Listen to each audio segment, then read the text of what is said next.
everyone, this is Brandee J, Luxe Kurves TV. We are here in beautiful Los Angeles, California with one of my favorites. I love her to death. She's not only one of our Luxe beauties, but she is to me, one of the top plus size models in the industry. If you don't know who she is, you really need to go find yourself. I love her. Ashanna Bri, how are you? Hi, I'm great. Thank you for having me, Brandee. I love that I'm here. Thank you. We met, what, 2.5 years ago? 2.5 years ago for New York Fashion Week Plus. Yes. This was our first time we met. Yeah, so I fell in love with you then. You've always been a big supporter. She was on our cover last year, our bridal cover for Luxe Kurves. That was a fun shoot. It was amazing. And so you have been so busy. Yeah. Following your career, loving everything. One thing I do want to ask you, do you feel the plus size industry is now getting the respect it needs? I think the plus size community, they're starting to get what they need. I feel like there's more companies opening up to having plus size, like the Forever 21s, the Charlotte Russe, the H&Ms are really expanding. So it's really being, publicized in that way. But I also feel like as far as runway shows, it's still not on the platform it deserves to be on. I definitely think there should be more showcase and intermingle with the main or straight size models and plus models together. And how do you feel like, what do you think needs to happen for that to happen?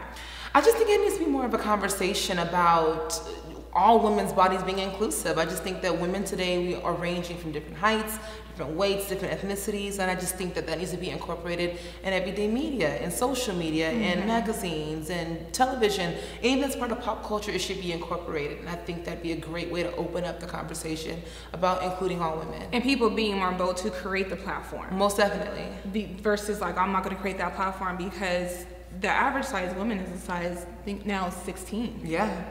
But we don't see that on media. We don't see it on the media. We don't, and that's one thing that bothers me. Yeah, it does. Because growing up, all I saw was the skinny, blonde, blue hair, blue eyes, hair, and I'm just like, okay, well, first of all, I'm not that color, but I can't relate. Right. And what you're doing, people think, oh, just being a model, taking pictures, but you're actually showing younger generations and young women that I'm comfortable in my skin. Yes. Have you always been comfortable in your skin? It's funny you asked that. I actually haven't always been comfortable in my own skin. So I was having this conversation with somebody just recently.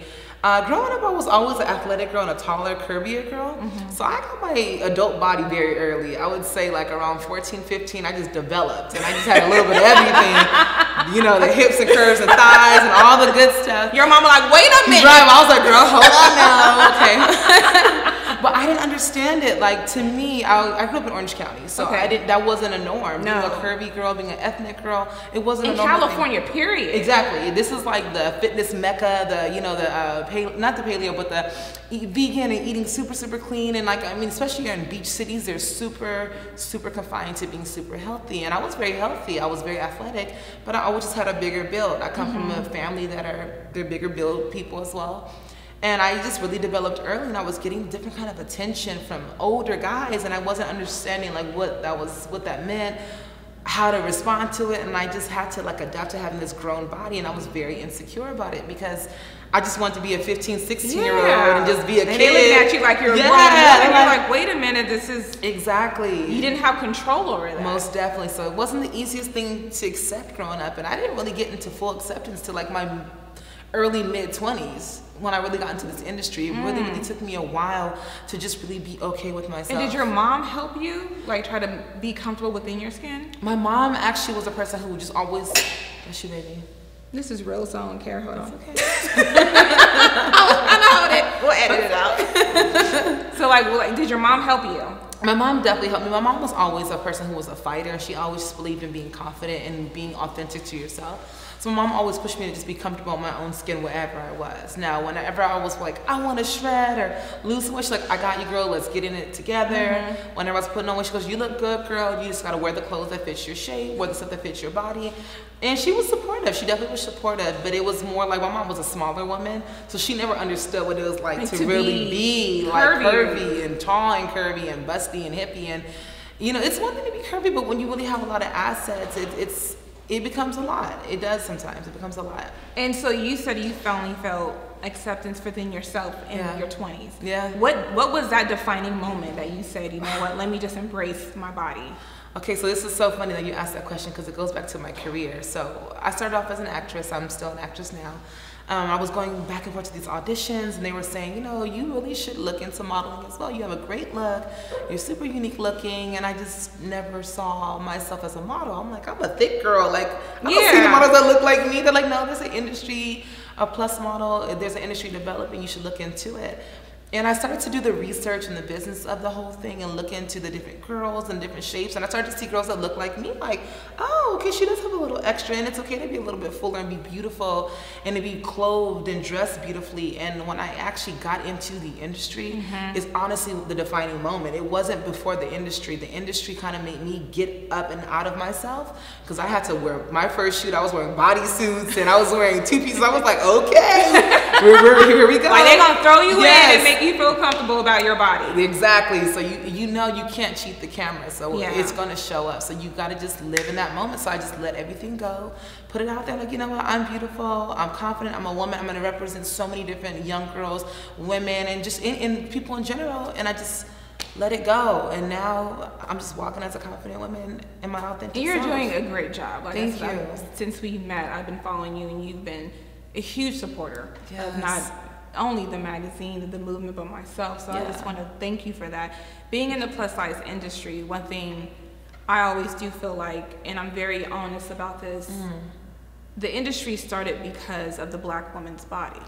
Yes. But we don't get that praise. Right. It's the other races who get more of a praise than we do, when this industry would not exist if it wasn't because of our body types. How does that make you feel as a Black curvy model in industry that was created for us, but we don't get that recognition? That is such a real thing. It's really like discerning to me, only because it's exclusive. Like a lot of things in the community where like hairstyles and different appropriations become okay, but when it's us, it's deemed as ghetto or too much, or deemed as not the norm or too much. And I just think that it really is hard at times, because you see girls with curvy bodies but don't look like you, and they don't want to put you forefront. Now, I'll give you an example of what I mean. Lingerie companies are big examples of that, because the lingerie companies, you know, hips and curves, you really want to fill out your lingerie or swim. And it's sexual and sensual, but it's also, you know, every woman for the most part would wear lingerie at some point in her life, but you never really see a lot of Black women or women of color forefront. And I think because the marketing feels like, well, if we put a Black woman on the cover, a lot of women are not going to be able to identify with that body. They're going to be like, I don't have those hips and curves, so that's not me, or that's not me, so they wouldn't purchase. Where they might put a girl on there, maybe Photoshop her to be more curvy, and then people will be like, oh, that's something I can wear. And it's discerning, because I just think that they need to include everybody. It needs to be inclusive. It does need, it needs to be more inclusive, but it needs to be more of giving the respect when the respect is due. Most definitely. Realizing that it's the body types that we have, that we were born with. That we had to learn how to deal with to fit into society. Most definitely. Like the whole booty craze is a thing right now. Like that's the thing, like everybody wants a butt, and I mean just all this like. And we've had our butts for years. Forever. I've had this wagon I've been dragging since I was a kid, so. Forever. We don't need no butt pads, no butt injections or anything. But it's funny how now that's becoming the norm, and we're just like, wait a minute. Right, it's a new norm. And I remember watching a segment on one of these like good, like the TV shows, the morning TV shows. They're like, oh, the new booty craze with Iggy Azalea and J-Lo. I'm like, who? Like these people, I mean, J-Lo has always had her butts. I'm not gonna discredit J-Lo at all or anybody else. So what I'm saying, they mentioned Iggy Azalea, and we all know she's had a little help. She's had a little help with her situation. But all the women that have had naturally fuller, you know, butts, they didn't even mention them. They mentioned one person who's augmented, and another person who, you know, she has a little butt, but J-Lo's very athletically fit with curves. So but no one of no one that's like natural, like exactly, like a Serena. She's got a booty. You can put Serena. She's athletic and she's curvy and she's got a, you know, she's always had that. Always. What do you think it's gonna take for them to give us that respect? I think it's going to have to be more conversation. It's going to be more. There has to be more women forefront fighting for us, so us fighting for ourselves in a positive platform. I think sometimes when we're fighting, things tend to take a negative turn for some reason, and I feel like when we're uplifted in the most positive way, it opens the floor up. And I think a good example of a person who's kind of done that is like Zendaya, with her whole like, so Zendaya is like I think she's African and white. Her dad's African, she's half. But she, you know, embraces her African culture, her braids, and she will like let them know like, hey, like this is not okay to, you know, misappropriate my culture or, you know, talk about me because I'm wearing, you know, dreads or wearing braids. And then she's a person who's on a public platform. So I think more women who have a public platform or more people in general can speak up, and people don't have to always be black. People need to just be open to what's real. And people speaking up, going out, having campaigns. Yeah. You know, going viral. Going viral is a big thing right now. So like YouTubes and the Instagrams and getting like yourself out there and pushing out there can probably change the mode. I think we're on the right path. Yeah. I think we have more ways to go. Yeah. But we'll be right back. We're going to take a quick break. So we'll be right back. Luxe Curves TV with Brandee J.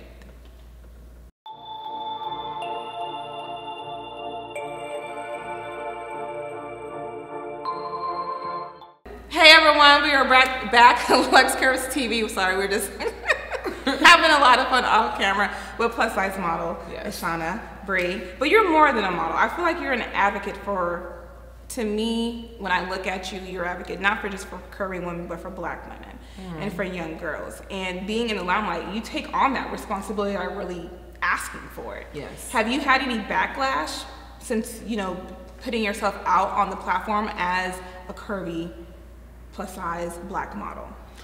I definitely have had some backlash with being a black plus size curvy model, and more so because, again, I naturally have fuller assets.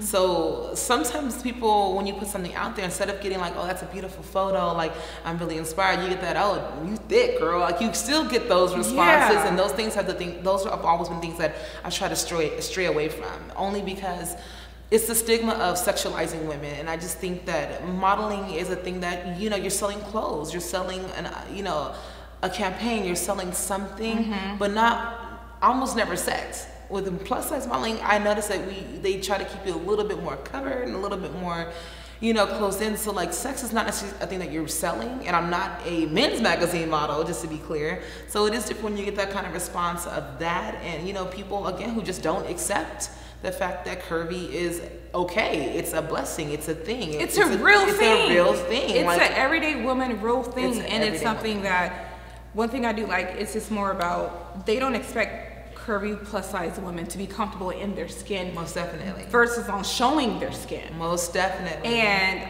I've done shoots naked. Yeah. To say I'm comfortable. I got a roll. It's cute and sexy. Yes, girl. You know. Yes. But I feel like it's empowering them. And one thing you do that I do, to me, looking at your pictures are so empowering. Thank you. Because you just show women that this is who I am. Yeah, you're selling a product, but you're also saying I'm comfortable within my skin. Yes. And where do you see yourself in 5 years? In 5 years, I see myself producing a television show or some type of talk show. I really want to get out there and use my voice to be an advocate to young women, especially because there's such a transition with women who are young, like teenagers, adolescents, then becoming adults, and the transition it takes to become that person. And honestly, with modeling, I really want to, you know, have my own company. I want to have something that really, whether it's like a fitness line or a bra line or just something, I'm going to think of something that we really need that we don't have, and I'm really going to develop that. Because again, one thing that I've learned about being a curve model is things need to fit. Things need to support, things need to make you feel comfortable and feel good. You don't want to have to be adjusting and tugging and pulling. So I want to develop something that's really going to help women just really, again, continue to embrace their curves. So and do you ever feel like, because to me, I tell people there is a difference between curvy, plus size, and BBW. Yes. Do you feel like we all get lumped into one? And if you, how does that make you feel? I do feel like the whole curvy, plus size, and BBW gets lumped into one, and I think a lot of that comes from the mode that's changing. So like if we're looking at the modeling industry, once you're out of a size 6, you're deemed a curve model. So like in everyday life, a girl who's a size 6 or 8 is not a plus woman by any means. I mean, at all. But in the industry, that's deeming you as a plus size model. So then the whole skew of like plus size, curve, and BBW, it's such a spread. It's so open that people interpret that as whatever they think that means. So like somebody can say I'm a BBW, but then somebody say, oh no, somebody who's a much fuller woman's a BBW, but there's not really a thin line. So for me, it kind of, I won't say it bothers me, but I just feel like it's so hard to distinguish who's who these days. I just think things are blurring together. Yeah. To me, being one thing, it's being in front of the camera, behind the camera. Yeah. I can tell the difference. Okay. Honestly. Yeah. And I've been told they don't consider me plus size. Yeah. Because my waist exactly is a size 32, depending if I lose weight, it can be at 28, 29. Right. And that was when someone, they were like, Brandee, you're not true plus size. Right, it's you're thick or you're curvy. Yeah, you're curvy. Yeah. So I do feel like we have to do a better job as defining that. Most definitely. Because I do see BBW women who like, oh, I'm a plus model. No, you are not. Right. This is true. It's so funny. I had this conversation. No, it's so funny. I had this conversation because I have my brother, sister-in-law. There was a girl who was a BBW going in on a rant, like, you know, all you like wannabe, like you guys who are plus models, you size 12 and 14 girls, y'all not real plus models, and you're not this and you're not that. Like, I need to see some real roles. I need to see some real stuff sitting in clothes. But like the modeling industry says, like, even for the average girl, they're gonna use a size 00. And I'm gonna tell you a lot of reasons why. It's because when you're shooting in clothes are not always true to size. So like they need the smallest girl possible for that clothing, because if it runs small, they gotta move you up to the next size up. But if you're on the biggest spectrum, there's no way to move up, so they can't shoot those clothes. So like when they shoot a lot of plus size models, they're shooting girls that are size 10, size 12, size 14, and that's not really plus size, but in the industry it is. But a lot of women who are like the size 20s and 22s are like, we're not being represented. You're not a real plus woman. It's like, so what am I? Am I a curvy girl? Am I a plus size girl? Am I, you know? Yeah. I just think it's just making that defining the difference. Yeah. And being in the industry, like, that's why we say curve plus size. Yes. Because there is a difference. It is a difference. It's a difference, and you have to understand that difference. And the thing I don't like is when, you know, you do have BBWs who get down on us because we are smaller. Right. Well, for one, you know, it is what it is. Right. But don't beat up on someone because they're not that size. Exactly. You have to embrace it. We have to embrace each other. Most definitely. And just love each other and do everything. Well, I want to thank you. Thank you so much for coming on Luxe Curves TV. Where can everyone find you? You guys can find me on Instagram at Ashanna Bri. At Ashanna Bri. Or on TV, because I've seen her on Scandal. Oh, yes. A couple of times. Yes. I have a film coming out called No More Mr. Nice Guy. We're shot with Tridescent Studios. That'll probably be out sometimes this year or next year. 2 films on Netflix, The Man in 3B and The Preacher's Son. And I have a lot of stuff coming up with film. You guys can find me on Facebook at Ashanna Bri and Twitter at Strictly Ashanna. And I've had people reach out through me to get to you. And I'm always like, oh, she's great, here to do that. Here's her information. But I want to, like I said, thank you so much for always supporting Luxe Curves. Thank you for supporting me and the vision I have. And, you know, you are one of my models. I'm like, if I need a great model, I already know who to contact and things like that. So I wanted to say thank you so much. Thank you for having me. I love your energy. It was just, I just love it ever since we met. So we'll be right back. Oh, no, we're not going to come back. So sorry, you know, thank you for tuning into this episode of Luxe Curves TV with Brandee J. Make sure you follow us on all of our social media platforms and stay tuned for all of our amazing events. You know, she is going to be in Luxe Curves Fashion Night in 2018. We're going to do it next year in September. I needed to take a year off to make it bigger and better. So, but we'll be, you know, see you next time. Bye, you guys. Cut. Thank you for having me, baby. Mwah.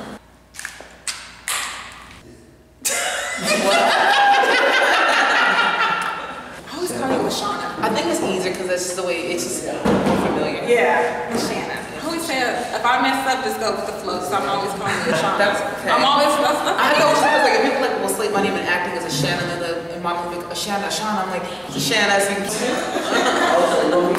did it from my dad. If you need somebody, we would not have you got Priscilla. We got 4 models in here. We will rock this. Beyonce. Yeah. If you trade songs, we about to have a baby. Certain people, but you know, others are just like, okay. He looks excited. We're ready. Alright. Oh, by the way, my name is Ashanna, so like, I know I didn't get to introduce myself to you, but it's Ashanna. I always call you Ashanna. I think it's easier because that's just the way it's just more familiar. Yeah, Ashanna. I always say If I mess up, just go with the flow. So I'm always calling you Ashanna. That's okay. I'm always messing up. I know, like, if people like, well, slate my name in acting as Ashanna, and my movie, Ashanna, I'm like, Ashanna, so you can keep it consistent. Like, it's okay. I went through this all my whole elementary